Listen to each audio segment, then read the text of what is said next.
오늘 우리가 함께 살펴볼 말씀은 사도 바울이 빌립보 교회라는 곳에 보낸 편지입니다. 그것이 곧 빌립보서 말씀이죠. 이 빌립보라는 교회는 바울에게 특별한 교회입니다. 바울이 유럽이라는 이 대륙에 처음으로 나가서 처음 세웠던 교회가 빌립보 교회입니다. 그리고 이 빌립보 교회는 바울이 계속 사역하는 과정에 있어서 여러 차례 물질로, 기도로 바울을 도왔던 교회예요. 그래서 특별히 바울이 어려움을 많이 겪을 때 이 빌립보 교회가 바울을 많이 도왔습니다. 그래서 바울은 이에 대한 감사를 표현하기 위해서 빌립보 교회에 이 편지를 기록했습니다. 그리고 믿음으로 그 교인들을 격려하기 위해서. 그런데 이 빌립보서를 쓰는 바울의 상황은 감사의 편지를 쓰고 있었지만 여건이 좋지 않았어요. 마침 그때 당시 감옥에 갇혀 있었던 때입니다. 자신이 언제 풀려날지, 계속 감옥에 갇혀서 살게 될지 앞이 캄캄한 때였죠. 그런데 이 빌립보서를 보시면 이 바울이 나의 상황이 불안하다, 어렵다, 괴롭다 이런 얘기는 하나도 나오지 않습니다. 거의 하나님에 대한 감사와 그 성도들을 위한 격려의 말만 있어요. 그리고 맨 초반에는 오히려 이렇게 감옥에서 활동을 하고 있으니까 복음 전파가 더 잘 되더라. 오히려 더 잘 된 것도 있다. 이렇게 말하기도 합니다. 그래서 바울은 성도들에게 이제 복음에 합당하게 생활하고 예수님처럼 자신을 낮추고 서로를 사랑하라고 권면을 하죠. 또 어려운 상황에서 기뻐하고 염려하기보다 기도하며 살아가라고 이 빌립보서에서 이야기합니다. 오늘은 그 가운데 특별히 3장 12절부터 14절 말씀을 통해 감옥에 갇혀있던 바울이 우리에게 어떤 이야기를 하려고 하는지 살펴보겠습니다. 자, 우리도 지나온 삶을 보면 이제 돌아가고 싶은 곳, 바꾸고 싶은 그런 순간들이 있죠. 그때 그 일을 하지 말았어야 했는데, 그 사람들의 말을 좀 더 들어줄 것, 자녀나 주변 사람에게, 가족에게 그런 말을 하지 말 것, 이런 후회들, 예전에 좀만 더 성실하게 살았으면 좋았을 텐데, 이런 아쉬움들, 이런 것들이 다 있습니다. 우리 사람은 자신이 하고 있는 일, 앞으로의 펼쳐질 일들 판단할 수 있는, 제대로 다 파악할 수 있는 존재가 아닙니다. 그래서 누구든지 다 지난날에 대한 후회를 하고 살아요. 예전에는, 그 당시에는 이 판단이 맞아, 이렇게 해야 돼 라고 생각했던 것들이 지금 살펴보면 잘못된 선택이었다 라고 생각할 때도 있고, 아니면 예전에 감정에 휩쓸려 실수하거나 어리석은 판단으로 소중한 것을 놓쳤던 것들 아쉬워할 때도 있습니다. 그래서 이렇게 후회하는 것들, 기분 좋은 감정 아닙니다. 후회할 때 기분이 좋지 않죠? 불편한 감정이고 아쉬운 생각이 들어요. 그러나 이런 후회가 속상한 일로만 끝나진 않아요. 내가 어떤 일을 후회했다 라고 하면 내가 예전과 똑같이 생각하고 있지는 않구나. 예전에는 이게 옳다고 생각했는데 지금은 생각이 바뀌었구나. 뭔가 좀 배웠다는 것이죠. 뭔가 좀 더 알게 됐다는 뜻이기도 합니다. 그리고 예전에 이랬으니까 안 좋았더라. 후회하면 다음에는 좀 더 나아질 가능성이 생깁니다. 그래서 후회라는 것이 마냥 나쁜 것만은 아니에요. 우리 사람은 누구나 다 후회하고 살기 때문에 중요한 것은 후회가 있느냐 없느냐가 아닙니다. 자신의 후회를 어떻게 다루면서 살아가야 하느냐입니다. 우리는 어떤 과거의 일에 대해서는 잘 벗어날 때도 있고 잘 못 벗어날 때도 있어요. 같은 사람이라도 똑같은 나라도 어떤 때는 이미 지나갔으니까 잊어야겠다, 앞으로 조심하면 되겠지 라고 가볍게 넘길 수도 있고, 또 어떤 일에 대해서는 왜 그랬을까, 다른 선택을 하면 좋았을 텐데, 내가 많은 것을 망친 게 아닌가 라는 생각을 자꾸 반복할 때도 있어요. 그러니까 처음에는 자신의 잘못을 이렇게 좀 점검하고 돌아보는 시기였다지만, 생각을 계속 반복하게 되면 어느 순간 후회 속에 갇혀버릴 때가 있어요. 그래서 너무 과거의 일을 생각하느라 오늘 해야 될 일을 또 잊어버리기도 하고, 지나간 선택에 집착하느라 지금 할 수 있는 선택까지 이제 보지 못하게 될 때가 있다는 거예요. 특별히 고린도후서 7장에서는 사도 바울이 이렇게 얘기합니다. 세상의 근심은 사망을 이루게 하는 것이다. 여기서 계속 걱정하고 후회하고 살면 죽는다, 이런 뜻은 아닙니다. 하나님을 바라보지 못하고 근심과 자책 속에 계속 머무르고 있으면 마음이 약해지고 삶의 기쁨을 자꾸 잃게 되고 자기 할 일을 잃어버리고 제대로 행동하지 못한다는 말씀을, 그 말을 사도 바울이 했던 거예요. 과거의 일은 끝났지만 그로 인한 괴로움은 계속되면서 현재의 삶을 자꾸 어렵게 머물게 할 수 있다는 거예요. 그래서 후회하면서 자신의 잘못을 계속 곱씹으면서 자기 자신을 어렵게 만드는 것은 고린도후서에서 나타난 것처럼 하나님의 바라시는 모습이 아니다. 그렇다면 어떻게 지나간 일을 우리가 다뤄야 할까? 성경에서 찾아봐야 합니다. 이사야 43장에서 보면 이렇게 얘기해요. 하나님께서는 너희는 이전 일을 기억하지 말고 옛날 일을 생각하지 말라, 이렇게 말씀을 하셨어요. 그런데 우리 사람이라는 것이 내가 기억을 지워버리겠다고 해서 지울 수 있는 게 아닙니다. 우리 몸이 내 것이지만 내 마음대로 안 되는 게 대부분입니다. 손톱 발톱 있죠? 내가 잘하지 마 하면 안 잘합니까? 잠이 오는데 잠 오지 마 하면, 내 몸인데 내가 조절하지 못해요. 내 몸의 거의 대부분은 내가 조절하지 못합니다. 거의 극히 일부분만 자신이 조종할 수 있는 거예요. 내가 마음 먹는다고 해서 내 실수, 내 상처 내가 지워버릴 수 있는 게 아니죠. 그런데 이사야 43장에서는 왜 이런 말씀을 하나님이 하셨나요? 그때 예전에 이스라엘 백성을 데리고 모세가 이집트를 탈출할 때가 있었습니다. 그때 막 많은 기적들도 보여주고 바다를 가르는, 홍해를 가르는 그런 기적들도 이스라엘 백성들에게 보여주었습니다. 대단한 기적. 그런데 그 이스라엘 백성들이 그 과거의 그런 기적들, 자기들에게 행했던 기적들을 너무 오래 갖고 있는 거예요. 거기에 너무 빠져서 살고 있는 거예요. 그래서 하나님께서 과거의 은혜에 너무 빠져들어서 앞으로 하나님이 주시는 그 구원의 은혜를, 앞으로 더 행하실 많은 은혜들을 놓치지 말라는 거예요.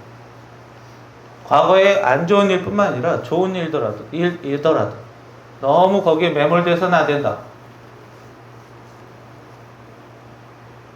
우리의 후회도 마찬가지입니다. 후회에서 벗어난다는 것은 과거를 완벽히 지우는 게 아닙니다. 그럴 수도 없고, 그때 예전의 말과 행동 기억났을 때 후회스럽고 안타까울 수 있지만 거기서 조금씩 벗어나야 한다는 것. 기억이 남아있는 것과 그 기억 안에서 사는 것은 다른 문제입니다. 잘못한 거 있으면 인정하고 사과하고 바로 잡고 그리고 벗어나야 돼요. 계속 후회에 머물러 자기 자신을 미워하거나 자기 자신을 어렵게 만들면 안 돼요. 하나님은 과거의 영광이든 과거의 잘못이든 그걸 통해 깨닫고 앞으로 나아가라고 말씀하시는 거예요. 과거의 실수 때문에 평생 자기 자신을 자책하지 말고 과거에 좋았던 기억 때문에 평생 그것만 기억하고 살지 말라는 거예요. 기억을 없애는 게 아니라 과거에 빼앗겼던 내 시선 다시 오늘의 삶으로 하나님으로 돌리라는 것입니다. 이사야서 말씀이 구약의 시대 때 하나님께서 이런 말씀하셨다면 신약 시대에는 이 사도 바울이 또 얘기를 하는 거예요. 사도 바울 어떤 사람이었습니까? 그 사람은 예수님을 믿기 전 교회와 그리스도인들을 핍박했던 사람이에요. 예수님의 제자 중 스데반이라는 집사가 있었는데 그 사람을 처형하는데 앞장섰던 사람. 예수님을 믿는다는 그 사실 하나로 사람들을 잡아가두던 그런 사람입니다.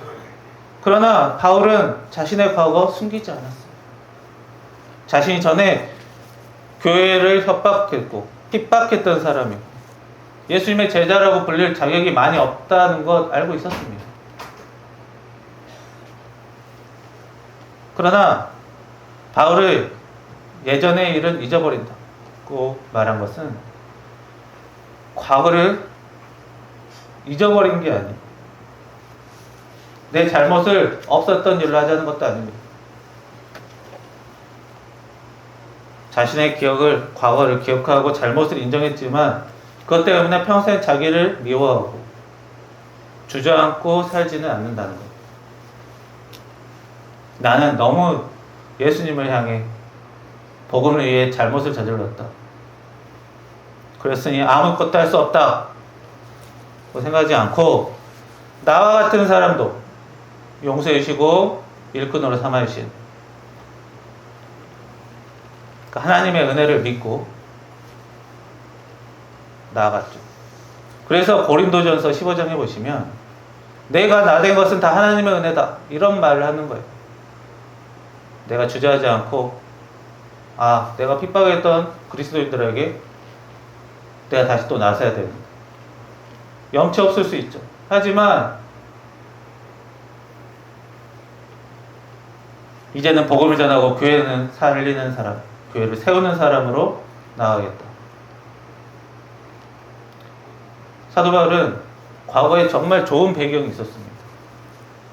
가문이 짱짱했고 정말 좋은 가문에서 태어났고 본인도 능력이 좋아서 그 유대 사회에서 점점 치고 올라가는 거의 정점에 이르는 앞으로의 길이 유망한 그런 사람이었어요. 그러니까 과거가 굉장히 좋았던 자신의 출세라는 입장에서는 굉장히 좋은 과거가 있었고 그리스도인이라는 과거에서 봤을 때 굉장히 실패한 안 좋은 과거가 있었죠. 그러나 좋은 과거, 안 좋은 과거에 그냥 머물러 있지 않았습니다. 과거를 지워버린 게 아니라 하나님이 맡기신 사명을 향해서 계속 나아갔습니다. 자신의 잘못을 하찮게 여겼던 게 아니라 자기 잘못을 인정하고 새로운 방향으로 살아가기 시작한 겁니다. 과거에는 교회를 핍박했지만 예수님을 미워하고 그리스도인을 괴롭혔지만 이제는 복음을 전하고 교회를 세우고 그리고 또 그 교회를 통해서 도움도 받는 그러면서 살아가는 그런 사람이 되었습니다. 그러니까 자신의 잘못을 깨닫고 과거에 머무르지 않고 자신의 삶의 방향을 바꾼 것이죠. 나아간 것이죠. 성경은 이것을 뭐라고 하냐면 회개라고 해요. 그러니까 회개라고 하는 것은 우리가 과거의 잘못을 생각하며 괴로워하고 안타까워하는 것에서 끝나는 게 아닙니다. 미안해하는 걸로 끝나는 게 아닙니다. 물론 자신의 죄를 다시 들추고 깨닫게 되면 마음이 아프죠. 괴롭죠. 하지만 거기서 끝나는 게 아니라 하나님을 향해서 삶의 방향을 바꿔야 하는 거예요. 그래야지 회개가 완성이 됩니다. 면목이 없다고, 부끄럽다고, 괴롭다고 거기서 끝나는 게 아니라 하나님을 향한 방향으로, 사랑의 방향으로 방향을 바꿔줘야 돼요. 그게 해야지 회개가 마무리가 딱 되는 거예요. 길이 잘못 들었다는 거 깨달았으면 내가 왜 왔을까 하고 돌아가면 돼요. 에이 너무 늦어버렸어 하고 주저앉는 게 아닙니다. 좀 돌아가면 되는 거예요. 이 세상 사람들 다 돌아갑니다. 지름길로 가는 사람 한 명도 없습니다. 부모가 아무리 자녀를 지름길로 가게 만들고 싶어도 그렇게 되지 않습니다. 다 자기 욕심이고 사람 인생은 누군가가 다 컨트롤해 줄 수가 없어요. 돌아와서 가면 되는 거예요. 돌아왔다고 그냥 주저앉아서 울고만 있는 거는 아닙니다. 그래서 진정한 회개, 방향을 돌리는 거. 조금씩 바꾸면 돼요. 전에 어려운 말, 심한 말을 했다면 오늘은 말을 조심하고, 가족을 외면했다면 좀 먼저 다가가고, 조금씩 하면 돼요. 맡은 일을 소홀히 했다면 작은 일부터 해나가면 돼요. 대단한 거, 큰 거 아니면 의미가 없다. 이런 식의 사고방식이 제일 위험합니다. 특별한 게 아니면, 멋져 보이는 게 아니면 별 의미가 없다. 이게 아닙니다. 작게 가는 겁니다. 유명한 연예인들, 어려운 시기 때 다들 아르바이트도 하고, 어려운 일도 하고, 그러고 삽니다. 대단한 연예인이 안 되면, 거기다. 그렇게 살지 않아요. 작은 일부터 해 나가는 거예요. 사실 사람의 일이라는 게 다 따지고 보면 다 작은 일입니다. 박사니, 기술자니, 그런 타이틀 아무리 붙여봐도 결국에는 내가 다른 사람에게 작은 이득이라도 되는 일을 하는가. 그 정도의 차이예요. 이 세상 일, 모든 일 다 따지고 보면 다 하찮은 겁니다. 삼성전자, 전자기계 만드는 회사예요. 엄청 대단하다고 돈 많이 번다고 하지만 상품 만드는 회사예요. 서비스업, 유명한 요리사, 음식 만드는 것이죠.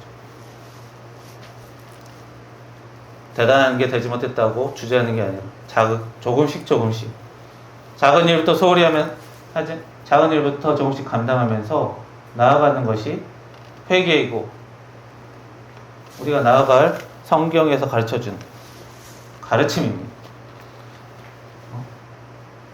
그러기 위해서는 하나님의 용서를 믿고 우리가 받아들여야 합니다. 자신을 용서하는 것, 난 아무 잘못이 없었어, 어쩔 수 없었어가 아니라 자기 잘못 인정하고 조금씩 책임을 다하면서 그 잘못 하나로 자기 인생을 막 재단하지 않는 것. 나는 잘못을 했지만 잘못 하나만으로 나의 모든 삶이 결정된 것은 아니다. 하나님이 용서하셨으니 이제는 다른 방향으로 가야겠다. 이것이 하나님의 은혜 안에서 자신을 바라보는 태도입니다.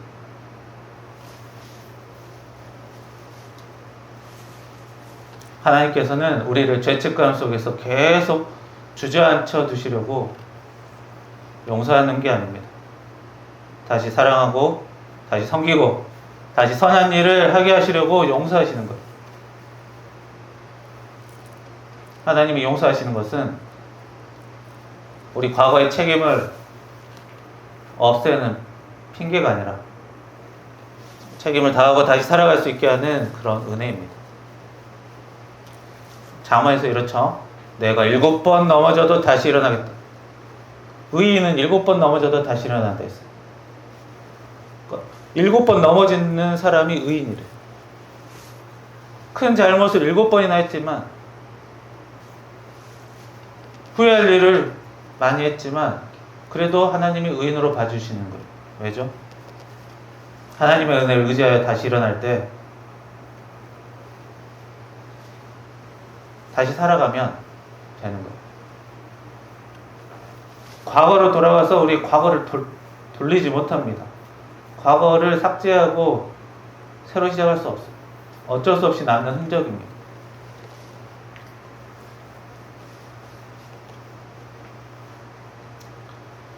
그냥 거창하게 시작하는 것이 아니라 오늘 할 수 있는 한 가지 작은 일부터 하고, 과거를 바꿀 수는 없지만 그 과거를 통해 오늘 어떻게 살아갈지는 우리가 조금은 선택할 수 있습니다. 그래서 그런 작은 것들이 모여서 앞으로의 삶이 달라지는 겁니다. 솔직히 부자나 가난한 사람이나 밥 먹고 살고 잠자고 사는 것 그렇게 차이가 없습니다. 어린아이들이 나는 이런 장난감 샀다 좋지 라고 자랑하는 거랑 어른들이 좋은 집 차 샀다고 자랑하는 거랑 차이는 없는 거예요. 의인은 넘어지지 않는 사람이 아니라 7번 넘어져도 되는 사람이에요. 대신 하나님의 손을 붙들고 다시 일어서는 사람입니다. 우리에게도 다시 돌아가 바꾸고 싶은 순간 기억 여전히 있습니다. 항상 있어. 어떤 기억은 정말 오래도 잊혀지잖아요. 그러나 그 기억이 남아있는 것과 거기에 붙들려 사는 것은 달라요.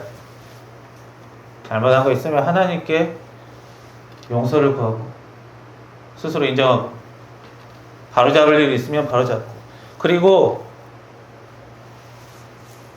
하나님이 주신 오늘을 다시 살아가야 합니다. 진정한에게 하나님의 은혜를 믿고 삶의 방향을 돌려서 조금씩 다르게 살아가는 겁니다.